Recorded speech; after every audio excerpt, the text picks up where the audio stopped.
Reactor online. Sensors online. Weapons online. All systems nominal.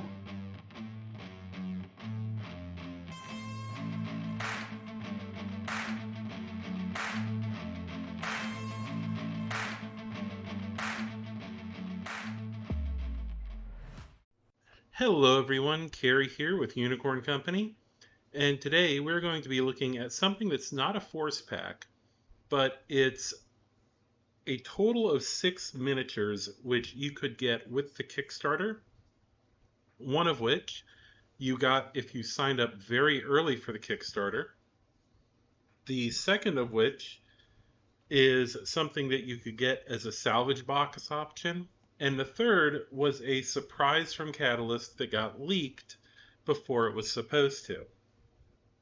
So let's go ahead and take a look at all of them. We're not going to do so in that order, but we are going to go ahead and do that. Now, the first thing that I have here is the Visigoth fighter. Now, the Visigoth is a aerospace fighter from the Clan Invasion era, and quite frankly, I'm kind of impressed with the amount of detail they got into this. And I say that as someone who plays a game called Blood Red Skies, which is a World War II air combat game. So I'm familiar with aircraft in roughly the, I think it's 10 millimeter scale is Blood Red Skies. And this aircraft actually would not be a bad fit for that scale. Now, looking at it, obviously what you're looking at is on a rotational plane, and you can't look top down or bottom up at it. So the way they have it attached is with a single acrylic peg that just goes right into the middle of the belly of the aircraft. And I mean, the detail work on this, as far as all the control surfaces and everything, they've done really well. And if you look at it from the top, which, like I said, you can't do from where you're looking, but looking at it from the top, there's a lot of control surfaces as well. There's a lot of panels. It's really well done. And I'm just kind of looking for mold lines on it while I'm talking here. And I do see like a little itty bitty remnant of one on the front canards along the back edge. You can feel them more than see them. And there's a clip point on the back of the rear stabilizer. But other than that, this thing is super clean. So, like I said, this was part of the Kickstarter. It was given if you signed up early enough. Now, I do want to say that I've seen something on Fortress Miniatures and Games indicating that this will eventually go to sale. And if it does, it's going to be $8 from what I remember. It's not a discounted price or anything like that. I think it's just a straight $8 price. Either that, or he was able to get his hands on some, and he included those in the on his store sale page. So let's take a look at the Aerospace Fighter card, the Alpha Strike card for the Visigoth. Okay, so I'm not going to claim to be an expert on aerospace fighters and Alpha Strike. I've never used them, but I do want to go over what we have here as far as on the card. Now, the one that comes with it is spec'd out for Keiru, who is a skill 1, which is terrifying. And I'm not even going to, because it's 64 points. Now, other than that, the standard Visigoth Prime is 43 points. So that way you kind of know where it actually sits points-wise as opposed to where they have it on this card. And we'll go over the card real quick. First of all, it is available from the Clan Invasion okay, so I'm guessing this is because Keiru's piloting it. Clan Invasion to end of the Blakist era. It's a Type Aerospace Fighter, size 2, thrust of 7A. I'm guessing the A is atmospheric or aerospace, something like that. Like I said, I don't play these, so this is sort of guesswork at what some of this means. Short of 5, medium of 5, long of 1, and an extreme of 0. So I do know about the extreme range thing, and yeah, it's a +6 to hit at extreme range. Overheat of 0, armor of 7, structure of 3, with it says TH, I'm guessing that's the damage threshold of 3. Specials of bomb 2, flak 111, fuel 20,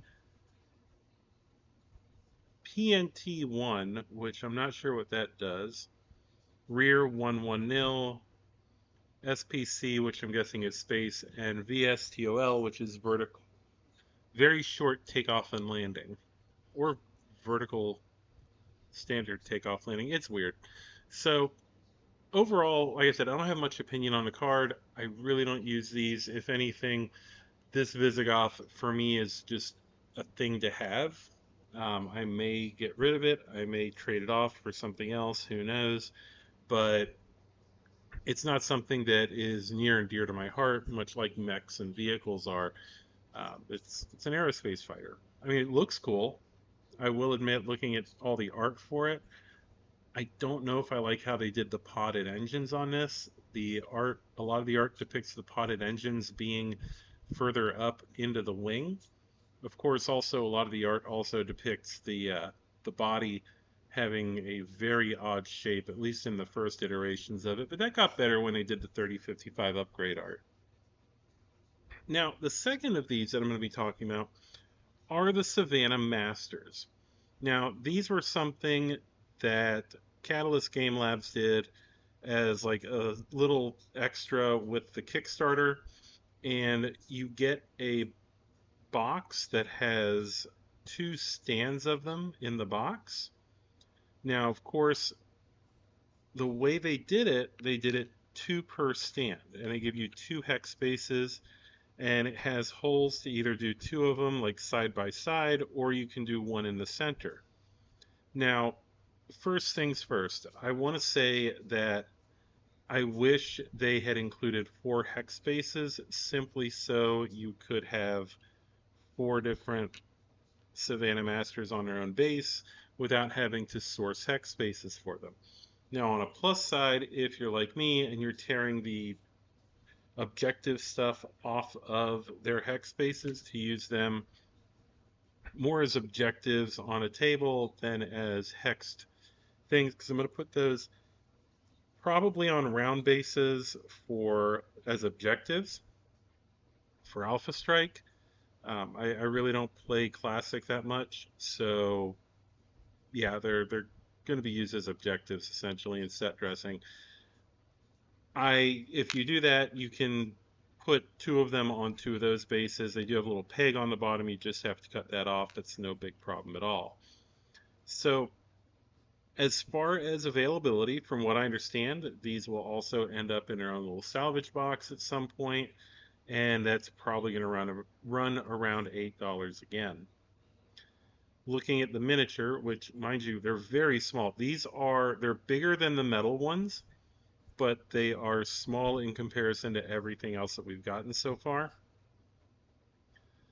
The little tiny cockpit you can see where all the little windows are. It's really well done, actually. You can see the little hatch for the driver to get out of on the top.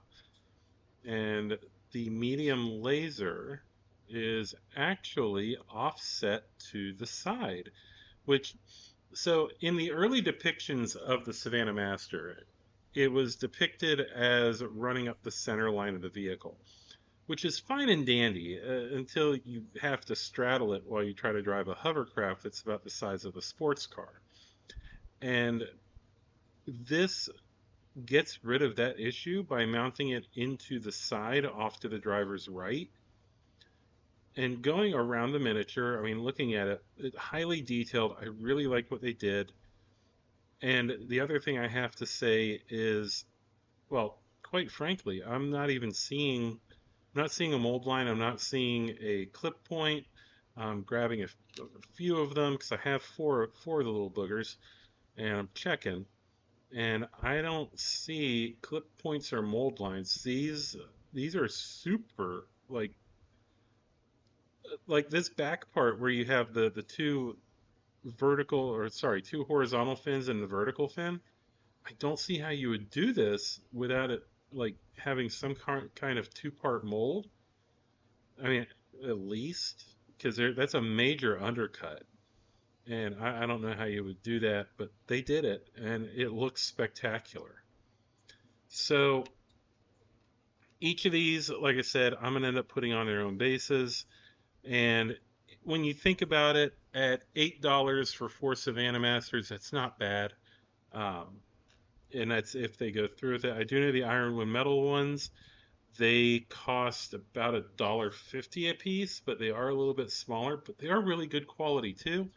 In that version, you just have the pilot straddling the medium laser, kind of like, you know, riding the lightning, I guess, because I have to imagine that would get very hot, and there's not room in there really for you to have like a compartment above it. You would have to be sitting on that laser housing. So let's go ahead and take a look at the Alpha Strike cards for these. Okay, so you get two double-sided Alpha Strike cards with these little Savannah Masters. Now let me check real quick, make sure they're all different. Yes, yes, yes, yes. Okay. So the first one is the standard Savannah Master. This is available in every era, as it should be, because it's essentially a hovercraft with a laser strapped to it. It's 15 points, a combat vehicle size 1, TMM 4, movement of 26 hover, and it's a scout. Has a short medium of 1, long of 0, armor and structure of 1 each, with ENE and search. Now, ENE really doesn't matter on this because you get one critical and you're gone. I think it's pretty funny that you essentially have a high-speed backstabber with this, and quite frankly, it's for what it does, it's a little harasser unit, and it does the job very well, and it's very cheap. You can throw a skill 4 pilot in this, costs you 15 points. I want to say it's like 2 points more or 3 points more if you throw a skill 3 in it, and they're going to be hitting all the time. But since I'm talking about a skill 1, or sorry, skill 4 pilot, not skill 1, geez, that would be overkill. We're going to look next at the small laser variant of the Savannah Master. This one is functionally identical to the standard, except it has one less range or one less range bracket where I can do damage. It has damage of 1 at short, no other damage values. Otherwise, it's identical to the standard Savannah Master. The other plus on it, that one drop in damage, since you're going to be piloting this, if you throw a skill 4 pilot in it, you're going to want them at short range all the time. This only costs you 12 points.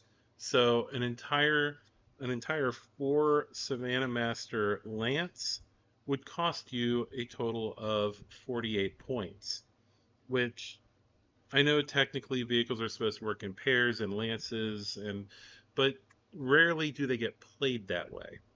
So 4 Savannah Masters for 28 points. Mind you, you have to get to short range to actually do anything, but you've got a skill 4 pilot if you pull this little trick, and you're going to need to be at short range for the most part to be effective anyway. Now, since we are moving down in point cost, let's next go to the Interdictor. Now, this is essentially an electronic warfare version of the Savannah Master. And it has two uses. In fact, all Savannah Masters sort of have this use, but this one in particular can be used in a very fun way. So, mind you, we're talking something about the size of a large sports car here. It's not very big. It has one person sitting center line in the middle. That's it. All right? Super light little hovercraft. It's 11 points. It's a combat vehicle size 1, TMM 4, movement 26, scout, no damage values. Okay. Armor and structure 1, ECM, ENE, and search. So this can interdict C3 networks. Now the other fun thing you can do with this, since it's 11 points, this costs the same as a heavy, Yeah, heavy hover transport. Now that heavy hover transport has an effective range of 16 inches, I believe it is. I'm going off the top of my head here. This interdictor has a range of 26 inches. Now, I do know that you have to take into account that you lose 2 inches when you carry X-Mech battle armor, but I can put a squad of Marauder battle armor on the outside of a Savannah Master and have it drop off up to 2 feet forward of my deployment zone. Yeah, I mean, just think about that for a minute. That is the fastest Marauder battle armor in existence, or any other X-Mech battle armor, but that's the one that first comes to mind for me, simply because it's a heavy hitting battle armor in Alpha Strike for its cost, and it has the ability to ride anything essentially. And this little hovercraft can drop off a whole squad of them, no problem. Now, this one is available from the Blakist era forward, and it is fun to play against people who have C3 networks simply because, yeah, I mean, it's like, oh, you have C3? Awesome. I have like a hovercraft that can just position itself wherever it wants to mess with your network. And then, of course, the final one we have is the Reflective Savannah Master. Now, this one came out in the Dark Age and is still available in the Ill Clan era. It's 15 points, bringing it back in line with the standard Savannah Master. It's combat vehicle, size 1, TMM 4, movement of 26, hover, scout, short and medium of 1, armor and structure of 1, has ENE, reflective armor, and searchlight. So you're not going to get much use out of the reflective armor. One hit and it's gone. But you do have it there, and if somebody hits you with a 2 damage weapon, for example, you reduce that damage by 1 or by half if they're ENE, which is still 1, and that causes you to live for another turn to be able to go and backstab for one more turn at least, and just makes it a little bit harder to kill and sort of a pain in the ass because, I mean, it's a Savannah Master. If you're gonna go with the most pain in the ass version of a vehicle, go all the way. Although I would argue that Gabriel is up there with that pain in the ass capability. So next up we have the Blood Asp, but before we go ahead and get into it, let's take a quick little ad break. All right, so this is where I ask you to help support the channel, and there's a few different ways to do that. First of all, hit that like and subscribe button if you do enjoy this content, and that way it will tell YouTube that you enjoy it, and hopefully that other people will as well. Also, you can support the podcast by going to our Patreon at patreon.com/unicorn company and becoming a patron for as low as $1 a month. And of course, you can visit one of our wonderful sponsors. The first of these is Fortress Miniatures and Games at fortressminiaturesandgames.com. They have just about anything you need for BattleTech. Also, they are always fast with shipping, and I highly recommend them. And I'm not just saying this because they pay me to, but because in my experience, they absolutely are, and they are pretty much my go-to for BattleTech stuff when I'm ordering online.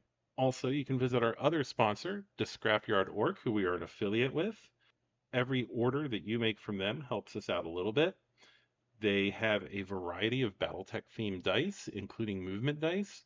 Also, they have dice for other games as well. So if you're looking for dice for just about any game, they'll have something for you there.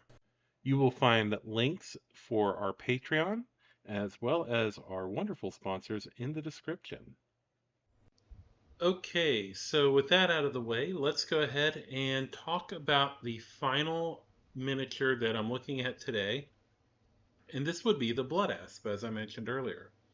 Now, this was a add-on that well, it wasn't even an add-on. You could get it with the Kickstarter as one of the salvage boxes. And quite frankly, I have to say this is probably one of the miniatures that once I found out it was part of this, I was anticipating the most. And there's a couple reasons for that. First of all, this thing is an absolute beast in Alpha Strike.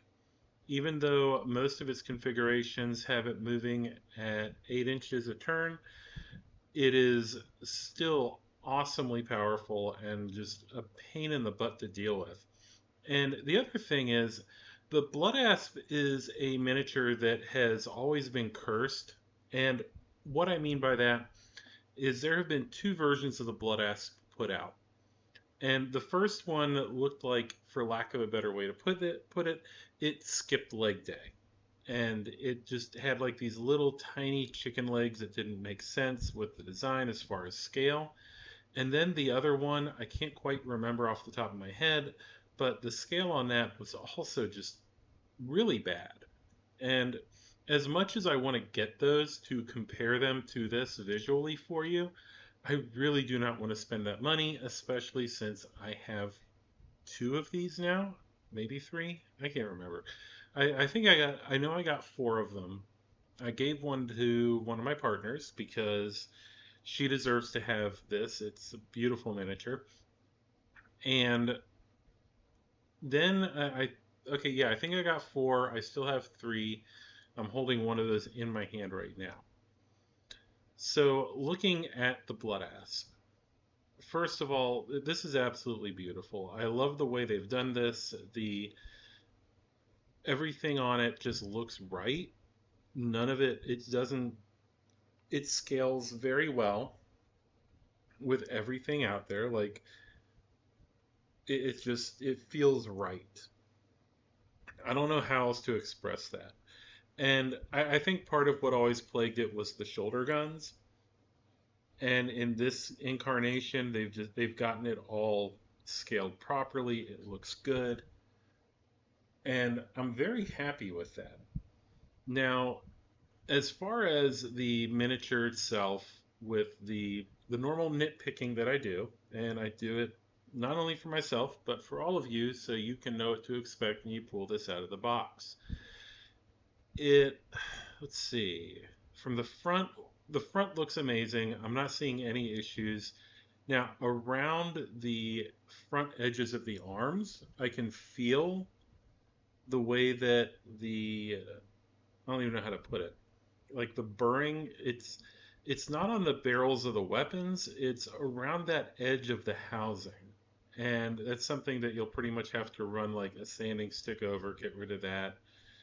The fronts of the legs all look good. I'm not seeing any mold lines on those, and it does have the uplifted leg with supporting structure underneath. That way it doesn't collapse under its own weight.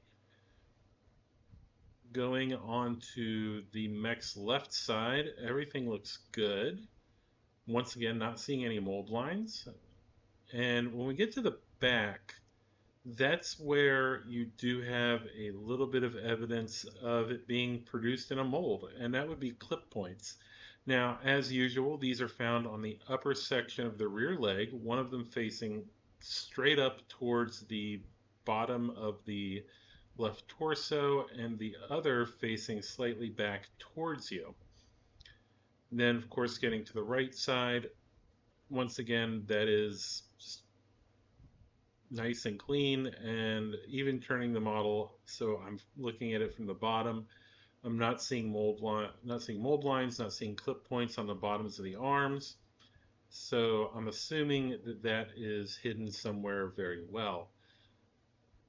The one thing that I do think is interesting is you can see how it's constructed, and it looks like the arms, the torsos, and the center torso are all separate, and that center torso and hip might be one piece. So if you're looking at torso twisting it, it's going to take some creative cutting to make sure you don't cut through the bottom of the SRM housing. But yeah, other than that, I mean, this is a spectacular miniature. Now, I do know Fortress has shown it for $8 on their website. I'm assuming that's a future release, but I think it would be awesome if this makes it out there as something you can purchase it by itself. And at $8 for a plastic miniature, it's not bad. I mean, it's not like you're buying the Objectives Force back, but so it's a good it's good quality for what you're getting, and like I said, it's not a lot of stuff that needs to be cleaned up or anything like that. As far as the Alpha Strike cards for this, and this is one of the reasons I love this mech, and it is available to mercenaries in the Il Clan era. I just think it would have been too, what am I looking for here? It would have been something that is too obvious to choose. And let me go into why. So yeah, I'm giving you a little bit of what's not in my Southern Assault force for this year. That would be the Blood Asp. It's not in there. So the Blood Asp, the card we get has the Prime on one side. This is 57 points. So this is an expensive little machine. It's a battle mech, size 4, TMM1, movement of 8. It's a brawler. It has a short and medium of 8 and a long of 3 with 1 overheat. For armor, you have 9 armor and 5 structure with case and omni, and this is available from the Clan Invasion forward. Then there's the T, which I have to say is my favorite of the variants for the Blood Asp. And you'll understand why here in a minute. So your basic stuff is the same. It's a battle mech size 4. Oh, yeah, Case and Omni on the other one. I think I could mention that. I didn't. Anyway, battle mech size 4, Team M2, movement of 10 inches. It's a brawler. So starting off there, we already have better movement with a better target movement modifier. That is really good because that 1 TMM increases the lifespan of this mech. Even though it's only a 2, it's once you start to get to a 2 and a 3 TMM, you start to get to something where it makes that armor more effective. And of course, it has the same armor and structure, so you are effectively getting more life out of the armor because you're going to be hit slightly less, but that slightly less makes a huge difference. Now, on weapons damage, we don't quite have the same hitting power as we do on the Prime. It's a 6.62 for short, medium, and long. Does have an overheat of 2, so you can push it to 8 in the short and medium band, but you know, it's not really necessary. Like I mentioned, armor and structure are the same, 9 and 5. But then we have the specials. This has case 2, making it effectively immune to a ammo explosion. Omni, which of course it's an Omni mech. We also have the heat ability, heat 110. So this right here, I'm starting to have the mechs with heat grow on me. Originally, I had been pondering like what am I thinking of? The T-Semp, where you could possibly shut down a mech. Like there's a Novacat that has that, I think. And I think it's also slightly faster. Problem is, it's T-Semp doesn't quite hit like heat does. And the reason I say that is because with heat, you can drop heat on an opponent, and unless they don't fire for a turn, it just hangs out there with them. And it doesn't go away, it's just there. So that, in my opinion, is far more effective than T-Semp. And usually T-Semp, you also take a bigger hit to the weapons capability, the damage capability of the unit, than you do with the heat ability, especially because a lot of times this is from plasma cannons. I think it's the plasma cannons that actually do heat and damage. So if you have heat ability, usually you're going to have a better damage output than if you have T-Semp. Now, this mech does cost 60 points, but it is well worth every point. Also, it is available from the Dark Age forward. So this is something that came along late in the development of the Blood Asp, at least as we see it now. So that is it for my little special covering of these 3 miniature. Well, I keep wanting to say 3, but it's 4 Savannah Masters and then a Visigoth and a Blood Asp. So what do I think? Now, at $8 per box, if that is truly what we're looking at, the Blood Asp Totally worth it. I really like it. I like the look of it. It feels right for its size. It's not undersized, it's not oversized. This is a wonderful miniature, and I think they've done a really good job and they've knocked it out of the park. $4, or sorry, $8 for 4 Savannah Masters. That puts you at $2 a vehicle. While it's a little bit more expensive than buying them from Ironwood Metals, once again, beautifully done. I absolutely love the details on these. I love the fact they've moved the medium laser over to the side of the vehicle instead of running center line. And like I said, if you get something that you're popping off of the bases, then you can throw these on them and they look great.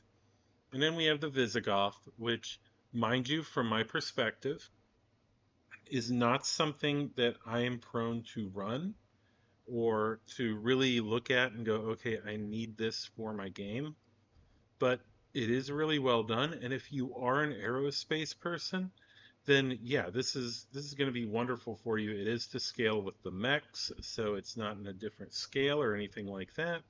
And I'm sure if you just wanted it as a set piece, you could probably find a little tiny um, landing gear to print off, or find somebody to print off for you to stick under it if you just want it to be like at an airfield or something like that on a table. So that is everything for today. I really appreciate all of you listening and watching. And if you like this, like I said, please go ahead, like, subscribe, join our Patreon. I do have to catch up with some of the mech cards that I've been doing, but that's because my life has been hectic as hell right now, and it's just playing catch up constantly. So that is it for today. Y'all have a good day, good evening, good whatever it is. Oh, and by the way, if you're going to be in North Carolina in November on that first weekend at Southern Assault, I look forward to seeing you. Don't feel free to come up and talk to me, and yeah, let's hang out. I might also have somebody in tow with me. I'm gonna find my meaning, I can make a change, I wanna play